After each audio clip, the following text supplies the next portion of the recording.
नमस्कार दोस्तों, आज की इस वीडियो को देखने के बाद आपको पता लगेगा कि हमारा भारत देश सही मायने में कितना महान है और वहीं यूएसए और यूरोपियन यूनियन जैसे देश जिनको कि हम फॉलो करते हैं वो कितने हिपोक्रेट हैं और कितने दोगले हैं। दोस्तों, आपने कहीं ना कहीं हिस्ट्री की बुक्स में ज़रूर पढ़ा होगा कि किस तरीके से ब्रिटिशर्स ने इंडिया को गुलाम बना के रखा। करीब करीब 200 साल तक ब्रिटिशर्स ने हमें अपना गुलाम बना कर रखा और हमारे जैसे कितने ही देशों को उन्होंने अपनी कॉलोनी बना के रखा, जिसको कि ब्रिटेन ने हर तरीके से एक्सप्लॉइट किया। लेकिन दोस्तों, वर्ल्ड वॉर 2 के बाद जब ब्रिटेन हारते हारते वर्ल्ड वॉर 2 यूएसए की मदद से जीतता है तो उसके काफ़ी सारे जो कॉलोनाइज्ड देश थे वो धीरे धीरे आज़ाद होने लगे। उसमें से इंडिया भी एक देश था। दोस्तों, प्रेजेंट टाइम के अंदर हम अगर ब्रिटेन को वर्ल्ड मैप के ऊपर देखें तो ब्रिटेन एक छोटा सा आइलैंड कंट्री नज़र आता है। लेकिन दोस्तों, ऐसा नहीं है। ब्रिटेन ने आज भी दुनिया की जो स्ट्रेटेजिकली इंपॉर्टेंट लोकेशंस हैं उसके ऊपर कब्जा किया हुआ है। अगर आप वर्ल्ड मैप के अंदर ध्यान से देखें तो आज भी ब्रिटेन की जो छोटी छोटी सी टेरिटरी हैं वो पूरी दुनिया के अंदर फैली हुई हैं। इसी वजह से ब्रिटेन का आज भी काफ़ी सारे देशों के साथ लैंड डिस्प्यूट है, जैसे कि ब्रिटेन का मॉरिशस के साथ एक आइलैंड को लेकर लैंड डिस्प्यूट अभी तक चल रहा है। दोस्तों, यही हाल कुछ यूएसए और फ्रांस का भी है। इन्होंने भी दुनिया के अलग अलग हिस्से के ऊपर अपनी छोटी छोटी टेरिटरी पे कब्जा किया हुआ है ताकि दुनिया को आज भी ये देश अपनी मनमर्जी से चला सके। और ये सो कॉल्ड हाई मोरालिटी वाले देश आज भी दुनिया के ऊपर इनडायरेक्टली कब्जा किए हुए हैं। दोस्तों, ये देश दूसरे देशों के बीच में कॉन्फ्लिक्ट पैदा करते हैं और अपना असला बारूद बेचते हैं। जैसे कि जब इंडिया का पाकिस्तान के साथ पार्टीशन हुआ था उसकी नींव भी ब्रिटेन ने ही रखी थी।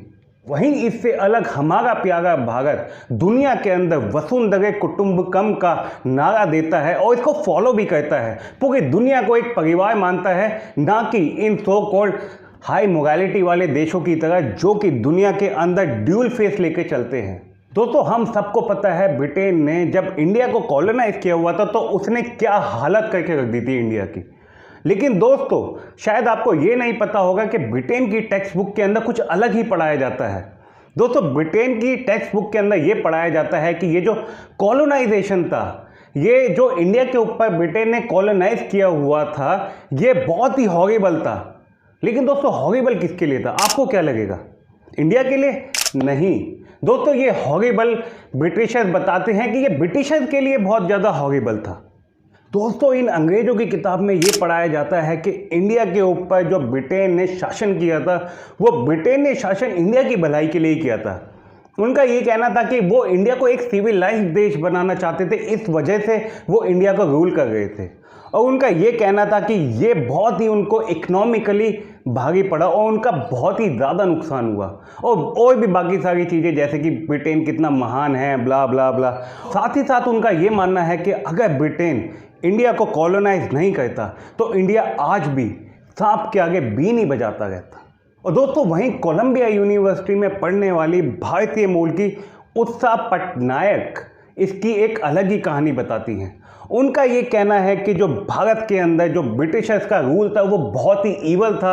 और नई रिसर्च के अंदर उषा पटनायक बताती हैं कि 1765 से लेकर 1938 तक ब्रिटिशर्स ने इंडिया को बहुत ही ज़्यादा इकोनॉमिकली एक्सप्लॉइट किया। एक आंकड़ा भी दिया जो कि बताता है कि इन सालों के बीच में ब्रिटिशर्स ने इंडिया के अंदर से $45 ट्रिलियन लूट लिए।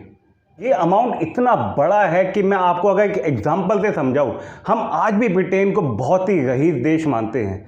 लेकिन दोस्तों, ये अमाउंट इतना बड़ा है कि जो आज भी ब्रिटेन की जो इकोनॉमी है, जो उसकी जीडीपी है, उसका 17 गुना है। इस आंकड़े से आपको इतना तो अंदाज़ा हो चुका होगा कि कितना ज़्यादा इकोनॉमिकली एक्सप्लॉइट किया था ब्रिटेन ने इंडिया को। आज भी जो ब्रिटेन की महारानी है उनके ताज में कोहिनूर हीरा लगा हुआ है, वो भी भारत से ही चुराया गया है। वो तो दोस्तों हमारी महानता है कि हम उनसे अपनी चीज़ें नहीं मांगते। अगर मांगने लगे तो सब उनको चोर चोर बोलने लग जाएंगे, जो कि हम नहीं चाहते। दोस्तों, यही है भारत देश की महानता। जो देश 200 साल तक हमको एक्सप्लॉइट करता रहा, उसके बाद भी हम उसके भले की सोचते हैं। यही है भारत, यही है हमारा प्यारा भारत। और दोस्तों, वहीं मैं in so called moral high ground लेने वाली वेस्टर्न कंट्रीज प्लस यूएसए की बात करूं तो इनकी एक और हिपोक्रेसी मैं आपको बताना चाहता हूं।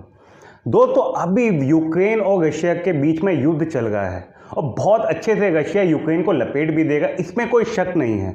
लेकिन दोस्तों ये सिचुएशन क्रिएट ही कैसे हुई? दोस्तों इस सिचुएशन को क्रिएट करने वाला भी एक वेस्टर्न कंट्री और यूएसए ही है। इन्होंने यूक्रेन को पिन कर करके नाटो को अंदर मेंबरशिप लेने के बहाने से उनको रशिया से लड़वा दिया। तो लड़ने के बाद क्या हुआ हम सबको पता है। रशिया यूक्रेन को बहुत अच्छे से लपेट रहा है और कोई बड़ी बात नहीं है कि वो यूक्रेन के ऊपर कब्जा भी कर ले। वहीं जब रशिया ने यूक्रेन को तहस नहस कर दिया, उसके बाद इन वेस्टर्न कंट्रीज़ को याद आया कि रशिया को हम सीधा हमला तो नहीं कर सकते, लेकिन इकोनॉमिकली आइसोलेट करके रशिया को बर्बाद जरूर कर सकते हैं। और इसी वजह से इन कंट्रीज़ ने इंडिया को डिक्टेट करने की कोशिश की कि वो भी रशिया को इकोनॉमिकली आइसोलेट करे। लेकिन उन्हें क्या पता, हमारे देश के अंदर जो दिल्ली में दो भाई बैठे हुए हैं ना, वो हमारे देश के 135 करोड़ की तो सुनते नहीं हैं। इन बाहर के देश की क्या ही सुनेंगे। उसके बाद भी ये देश नहीं माने, इंडिया को डिक्टेट करते रहे कि इंडिया को अपनी फॉरेन पॉलिसी किस तरीके से चलानी चाहिए।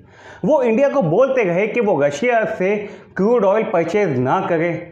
लेकिन दोस्तों इनकी यहाँ पर भी बहुत ही बड़ी हिपोक्रेसी है, जिसको कि हमारे विदेश मंत्री श्री जयशंकर साहब ने दुनिया के आगे ला दिया। यूरोपियन यूनियन की प्रेसिडेंट ने इंडिया को रायसीना डायलॉग के अंदर ये डिक्टेट करने की कोशिश की कि भारत रशिया से ऑयल परचेज ना करे। इसका मुंह तोड़ जवाब दिया जयशंकर साहब ने। उन्होंने दुनिया के आगे सच रख दिया। और सच क्या था? उन्होंने बताया कि इंडिया ने पिछले महीने जो भी क्रूड ऑयल, जितना भी क्रूड ऑयल रशिया से परचेज किया है, उससे ज़्यादा परचेज तो यूरोप की कंट्रीज सुबह से लेकर दोपहर तक ही कर लेती हैं। दोस्तों कितनी हिपोक्रेसी है इन वेस्टर्न कंट्रीज़ के आगे। ये दुनिया को दिखाती हैं कि ये इनसे अच्छा कोई नहीं है।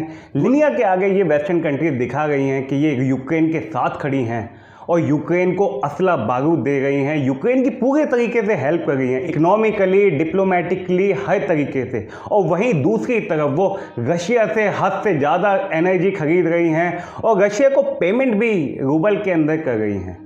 इससे ज़्यादा क्या ही हिपोक्रेसी होगी। दोस्तों अगर ह्यूमन राइट की बात करें तो यूएसए ने इंडिया को डराने की कोशिश की और कहा कि इंडिया को अपने देश के अंदर होने वाले मुस्लिम्स के साथ जो डिस्क्रिमिनेशन हो गया, जो ह्यूमन राइट वायलेशन हो गया है, उसके ऊपर ध्यान देना चाहिए।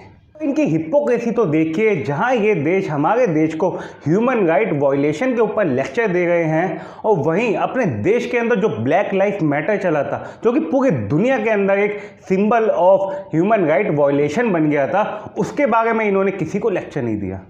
इसी का जवाब देते हुए हमारे देश के विदेश मंत्री श्री जयशंकर साहब ने एक कॉन्फ्रेंस के अंदर कहा कि अगर यूएसए को हमारे देश के अंदर होने वाले ह्यूमन राइट वायलेशन की फिक्र है और वो हमारे वायलेशन के ऊपर नज़र रखे हुए हैं, तो हमारी नज़र भी यूएसए के अंदर होने वाले ह्यूमन राइट वायलेशन के ऊपर है। दोस्तों ये पहली बार था जो यूएसए को कोई देश का विदेश मंत्री आंख में आंख डालकर जवाब देता है। दोस्तों इसके बाद क्या होता है? इसके बाद यूएसए से एक स्टेटमेंट आती है कि इंडिया हमारा एक स्ट्रेटेजिक पार्टनर है, हम उसके साथ कॉर्पोरेशन करेंगे, डायलॉग करेंगे, ये करेंगे, वो करेंगे। दोस्तों इसका सीधी सीधी बात में आपको मतलब बताऊं तो यूएसए ने बोला कि ठीक है, अब हम भी नहीं करेंगे और तुम भी मत करो, अपने काम से काम रखेंगे। हिपोक्रेसी की दोस्तों कोई सीमा नहीं है। इनको ह्यूमन राइट वायलेशन वहाँ नहीं दिखा जब ये अफगानिस्तान के अंदर पूरे देश को ही आतंकवादियों के हवाले करके आ गए। और आतंकवादियों के हवाले क्या किया, फिर उसके बाद भी इन्होंने उनकी कोई हेल्प नहीं की। वहाँ के जो सिविलियंस थे वो भूख से मारे मरते गए। वहीं इंडिया सामने आया। इंडिया ने दोस्तों अफगानिस्तान के अंदर अनाज पहुंचाया, गेहूं पहुंचाया, चावल पहुंचाया और वहीं दवाइयों से भी उनकी हेल्प की। दोस्तों यही फ़र्क है उनमें और हम में। यही बताता है कि भारत कितना महान देश है और ये जो सो कॉल्ड देश हैं, ये जो अपने आप को खुद से महान कहते हैं, ये कितने दोगले हैं। क्लाइमेट चेंज की बात की जाए तो ये देश इंडिया को और चाइना जैसे देशों को लेक्चर दे रहे हैं कि अपनी ग्लोबल वार्मिंग को कम कीजिए, आपकी वजह से दुनिया के अंदर काफ़ी पोल्यूशन बढ़ रहा है। लेकिन दोस्तों इनकी यहाँ पर भी बहुत बड़ी हिपोक्रेसी है। दोस्तों हमारे देशों ने इंडस्ट्रियलाइजेशन मुश्किल से 1956 से शुरू हुआ है। दोस्तों हमसे 100 साल पहले से ये वेस्टर्न कंट्रीज और ये यूएसए इंडस्ट्रियलाइज हो चुके थे। इनके अंदर इंडस्ट्रियलाइजेशन हम देशों से 100 साल पहले ही आ चुका था। पिछले 100 साल से ये दुनिया के अंदर प्रदूषण फैला गए हैं, और जब ये डेवलप हो गए उसके बाद इनको लगा कि इंडिया चाइना भी आगे निकल गए हैं, तो ये हमको ग्लोबलाइजेशन का लेक्चर देने लगे, हमारे ऊपर दबाव बनाने लगे कि इंडिया को कार्बन एमिशन अपना कम करना चाहिए और इंडिया को ग्रीन एनर्जी की तरफ मूव करना चाहिए। लेकिन दोस्तों, इनकी इतनी बेशर्मी है इन देशों की, ये इंडिया को बोल रहे हैं कि इंडिया अपना कार्बन एमिशन कम करे, और वहीं आज भी यूएसए दुनिया के अंदर सबसे ज़्यादा कार्बन एमिशन करने वाला देश है। और दोस्तों, ये लोग इंडिया को बोल रहे हैं कि आप ग्रीन एनर्जी की तरफ मूव कीजिए, और अपनी ही कंपनी को इंडिया के अंदर भेज रहे हैं कि हमारी कंपनियां आपके देश में आके आपकी कंट्री के अंदर आपके पैसे हमको दे के क्या करेगी, आपके देश के अंदर ग्रीन एनर्जी बनाएगी, ग्रीन एनर्जी की टेक्नोलॉजी आपको सिखाएगी। ये है इनकी हिपोक्रेसी। वेस्टर्न कंट्रीज इंडिया और चाइना के ऊपर क्लाइमेट चेंज को लेकर दबाव भी इसलिए बनाए जा रहे हैं क्योंकि इनको भी पता है कि अगली सदी इंडिया और चाइना की है, अगली सदी एशिया की है, और इनको ये कहीं से भी पच नहीं रहा कि ये देश हमसे कैसे आगे निकल गए हैं। ये दोस्तों, जब पाकिस्तान इंडिया के ऊपर टेररिस्ट अटैक करता था तो यही वेस्टर्न कंट्रीज इंडिया को एक मोरालिटी का लेक्चर देते थे और इंडिया को कहते थे कि इंडिया को पाकिस्तान के साथ ट्रेड बढ़ा देना चाहिए, ट्रेड बढ़ने से यारी दोस्ती बढ़ती है, दोनों के रिलेशन मजबूत होंगे, वगैरह वगैरह। और दोस्तों, वहीं जब यूएसए के ऊपर 9/11 हुआ तो उसने क्या किया, उसने सिर्फ एक आतंकवादी को ढूंढने के लिए पूरे अफगानिस्तान के अंदर नेटो की सेना लगा दी। नेटो 30 देशों का समूह था, 30 देशों की सेना एक आतंकवादी को पकड़ने के लिए अफगानिस्तान के अंदर उतर गई। और दोस्तों, इन देशों ने अफगानिस्तान में इतने बम बरसाए कि अफगानिस्तान आज एक स्टोन एज के अंदर जा चुका है। वहीं अगर कोरोना काल की बात की जाए तो वहाँ पर भी इन देशों ने अपनी हिपोक्रेसी दिखाई। दोस्तों, इंडिया ने मानवता की खातिर देशों से ये आग्रह किया कि ये जो वैक्सीन का फॉर्मूला है इसको पेटेंट फ्री कर देना चाहिए ताकि ज़्यादा से ज़्यादा देश वैक्सीन को अपने देश के अंदर बना सके और जल्दी से जल्दी ये वैक्सीन दुनिया के अंदर ज़्यादा से ज़्यादा पॉपुलेशन को लग जाए।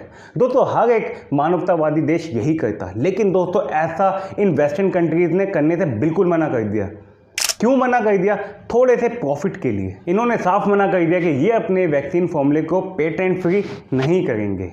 और वहीं इससे उलट भारत की महानता देखिए, भारत ने वैक्सीन मैत्री के तहत दुनिया के अंदर कम से कम भी 74 करोड़ वैक्सीन डोजेज फ्री में डिस्ट्रीब्यूट की।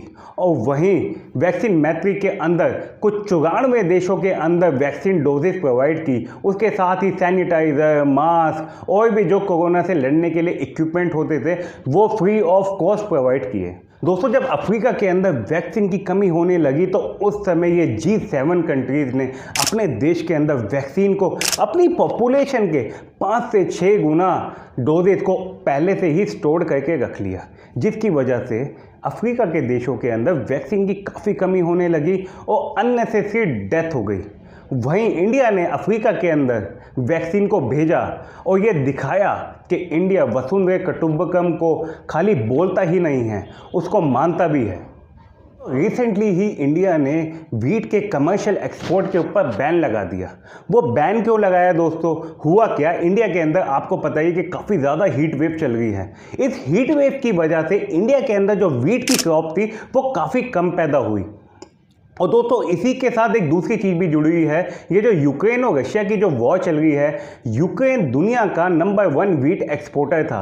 अब वो वॉर की वजह से वीट को प्रोड्यूस नहीं कर पाएगा, तो इसे दुनिया के अंदर वीट की शॉर्टेज की क्राइसिस आने के पूरे चांसेस हैं।